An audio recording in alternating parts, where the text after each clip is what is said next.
Hello, welcome to this week's Wealth and Mindset Weekly, personal lessons and experiences from my past week. So before we get stuck in, don't forget to follow, like, and subscribe if you're enjoying the content so far. And let's get stuck into this week's show. So health-wise, we've been increasingly clearer what the health game is all about. And while at times it might seem not exciting, and at the end of the day, this is probably what we're striving for, whether we want to admit it or not. And the key thing is independence. And that's what we're striving for, is being healthy, is independence. And, focusing on our ability to live our lives independently of support or assistance from others, whether that's medication or support from someone else in order to access our health, someone caring for you, for example. Independence, I've realized over the last month or so, or even longer, is what we'll strive for when it comes to our health and well-being. Living free from these constraints give us true freedom when it comes to our own health and well-being. So if you're under the age of 40, reading this, listening to this or this on YouTube, then this concept might be a million miles away from you at the moment. But if you're like me,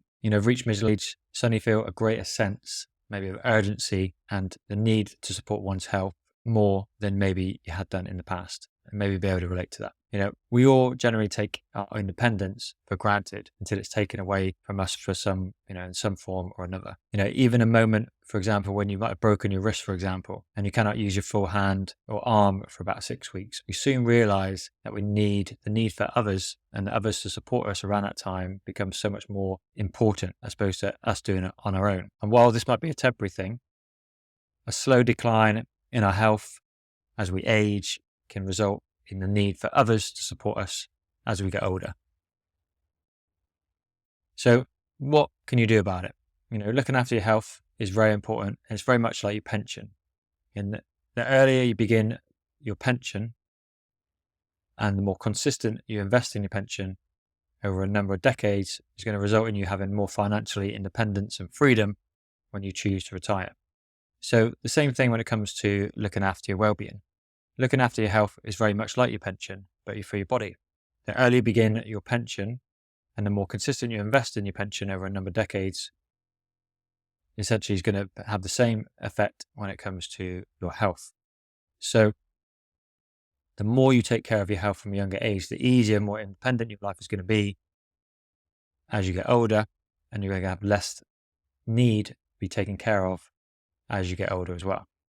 This can be as simple as just walking daily, doing some weight training, and even at an early age or over your 40s, for example, it's really, really important, because doing weight training now and doing walking now, for example, and keeping physically active will help you getting around, and it may just make it a lot easier, to get out of a chair when you're 80 or plus, So because really investing in your health now will pay dividends in the financial world in the long run.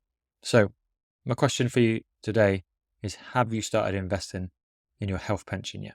Let me know in the comments below this video if you've taken action when it comes to looking after your health, or maybe you need to start taking action in order to give yourself a better chance of more independence for your health as you get older. Let me know in the comments. And today's theme when it comes to independence really translates to every aspect of the Wellness, Wealth and Mindset podcast and weekly newsletter, because wealth, again, is what we're striving for, is independence. The meaning of wealth generally does not mean having a big house, fancy cars, or lots of material items. For me personally, wealth is more about freedom of choice, freedom to decide what you want to do every day when you wake up. And the more independent and self-sufficient you are, that you can support yourself passively from your investments that you've made throughout your life, and not have to worry about, potentially losing your job or being dependent on others, benefits, job security, etc., to live your life. The more independent you are, that's true freedom. It doesn't really matter you got a big house. Even if you have a big house, you might have constraints over that in order to pay for it and afford it. Where if you're mortgage free and you don't have to worry about that constraint, that's true freedom, because you can go to and from when you want. If you lose your job, pretty comfortable living at home on a bit of savings and money that you invested, as opposed to rushing around trying to get the next job because you're worried about paying the mortgage. And for me, this is a work in progress. I feel this is an important message though to share, because we can all get caught up in society in terms of what they want us and what society wants us to be happy and feel wealthy. When in fact, if you give people the freedom of choice to do what they want when they want, I feel they would take that over any material item or purchase if given the choice. Let me know in the comments below if you had freedom on one hand of choice to do what you want every day, or a load of material items, which one would you choose? Because essentially all we have is time. Things we own will be treasured by others in the future or recycled into something else for another person to enjoy. And while we can always buy stuff, more stuff cannot buy back our time. And I feel it's really important to continue to review how we spend our money, and then also spend my money while purchasing material items in terms of bringing us moments of joy, when we could potentially spending that money on investing in things that's going to deliver us an opportunity to have lasting joy and personal freedom in the long run. So could you invest that money that you might spend on a night out for a moment of joy into some investments, like a house that you could rent out, stocks and shares that pay dividends, things like that, eventually, that you could accumulate over time that could give you a little bit more independence and support in the future. And while enjoying yourself from time to time, there's no harm in that. Understanding the balance between the two maybe is really important in terms of creating more financial freedom and sustainability, true freedom of your choice to do what you want to do every day when you wake up. So just a thought. Let me know what your thoughts are when it comes to how you view wealth in your life in the comments below. And lastly, mindset. It's a concept of independence for both health and wealth has to come from a mindset shift. While we're continued by society and being conditioned to want better, want more, there could be harm to that in terms of what certain level that we're aiming for, and whether that is important to us as humans to grow and evolve. What cost it is to us and the planet in terms of always thinking we need to grow and get bigger, stronger, better. Because at one point, when is enough enough? Because if you earn a lot of money and then you want more money, are you ever going to be really satisfied with what you're earning and being present with what you got at the time, rather than always wanting more? And this is something that's I'm really thinking about a lot recently. And I don't want to get to the end of my life, and maybe this is a question for you to think about. I wish I just took more time to enjoy it, because we're always pushing hard to try and better our lives, which is fantastic. But how much of the ride we're enjoying along the route? And if you can't enjoy the journey, then essentially what is the point of the destination?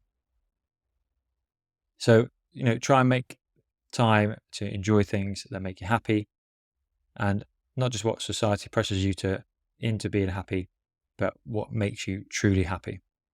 And this can be very challenging unless you go and live, in a cave somewhere for the rest of your life, for example. We are being exposed to some form of marketing that makes us feel that we might be lacking in something in our lives. So having the ability to filter that within your life and remove the things that trigger you, such as social media, news, etc., can then help you then find true happiness in the future, which is vital. So, practicing on a daily basis. Certainly maybe have a thank you diary, for example, that you could practice from time to time, which will just allow you to be more present about things that you have on a daily basis, rather than always reaching outward to try and reach for more. So it's definitely worthwhile exercise that can bring home to you the small things in life, and that you can give thanks for. So, for example, the birds have been singing recently, the smell of fresh air as the sun rises, as springtime is coming around the corner, the softness of my pillow as I rest my head in bed after a long day, all things that I feel really thankful for and, really grateful for. So, the list can be endless once you give it time. And by practicing more meaningful and being more thankful, can certainly help you connect with the life around you and definitely be less triggered by society and be left, feeling like you're always needing more to be healthier or to be happy. So this is a little exercise that you can try, and maybe try this for the next week, and let me know in the comments below if you have done and what is your feedback on that and what your thoughts are based on trying this little exercise every day for the next 7 days. So write down 3 things you're thankful for every morning for the next week. So I'm going to be sharing that on my social media stories. So follow along to me on Instagram, and I'll be sharing the 3 things I'm thankful for every day in my news stories and my stories feed. So if you want to follow along, make sure if you have not followed me on Instagram, hop over there and give me a nice follow. Really appreciate it. But for the next week, see if you can write down 3 things each morning that you're thankful for, and just see how that makes you have a bit more of a positive outlook on life rather than being surrounded by negativity, which generally grabs our attention within the news, within the media. And actually the world is a really amazing place when we really look hard enough, as opposed to what's being fed to us in terms of the negative environment as a sort, in society that we have around us all the time. So let me know how you get on in the comments below. And, it's really important, let me know if it makes you feel more thankful as well and present by the end of the week, and send me a message, like I said, over on Instagram. Really appreciate it. So last but not least, in today's episode of the Wellness, Wealth and Mindset Weekly, just going to leave you with a quote from a book I'm reading at the moment, which is Essentialism. I mentioned it in a previous episode newsletter.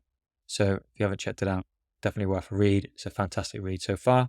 And the quote goes, "Saying yes to any opportunity by definition requires saying no to several."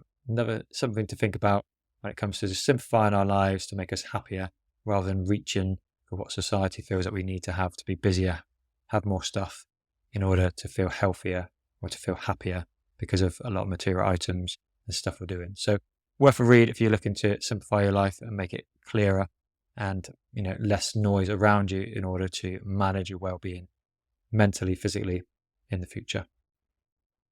So thank you for joining me this week on this week's Wellness, Wealth and Mindset Weekly. If you haven't subscribed to the newsletter and you like it in your inbox every Friday, then click the link in the description below where you can get a weekly dose direct to your inbox. And obviously, if you're following me on YouTube or on the podcast, send us a like, send us a subscribe. Really appreciate it. And if you enjoyed the podcast as well when you listen to it, please head over to Apple and send us a little review. Really appreciate it. It will really help out the podcast and help other people, experiencing this podcast for the first time going forward. So thank you again for watching this week, and we'll see you again soon.